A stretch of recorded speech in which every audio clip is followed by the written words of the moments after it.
As French citizens go to the polls, turnout at 12 p.m. was the highest since 1981.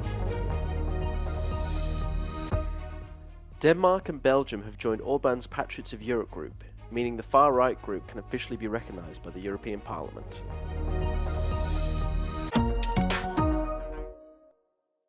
Voting has begun in France in pivotal runoff elections. The country faces a choice that could either hand a historic victory to the far right or result in a hung parliament and political deadlock. This Sunday's vote will determine which party controls the National Assembly and who becomes Prime Minister. By midday, turnout was 26.6% according to France's Interior Ministry, the highest at that time on an election day since 1981. With Macron's centrist majority weakened, he may be forced to share power with parties opposed to his pro-business, pro-EU policies. Amid a campaign marred in violence towards candidates and Russian cyber attacks, the government has deployed 30,000 police to maintain order. The first round of voting on July 1st saw the highest voter turnout in 4 decades, reaching almost 60%. This Sunday, voting will conclude at 8 p.m.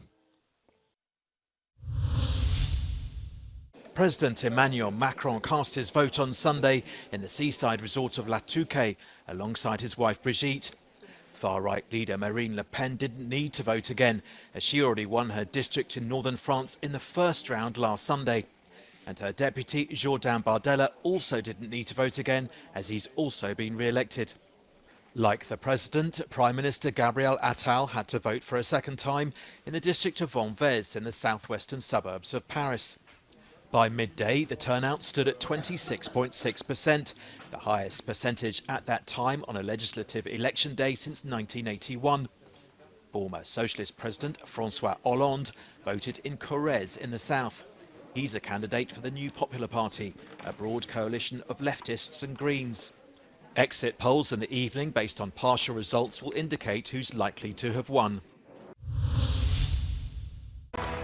Viktor Orban's right-wing group, the Patriots of Europe, have gained crucial support in the European Parliament. Denmark's People's Party and Belgium's Vlaams Belang are the most recent to join the Patriots of Europe after leaving the ID group.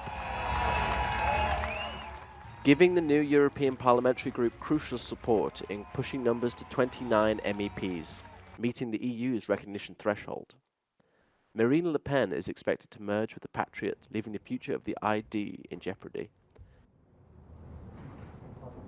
Orban announced the creation of the Patriots for Europe on June 30th, along with Austria's Freedom Party and the Czech Republic's ANO. The Netherlands' Party of Freedom, Portugal's Chega, and Spain's Vox have also joined within the last week. With Patriots of Europe, Orban aims to lead the EU's hard right and become the 4th largest group within the European Parliament.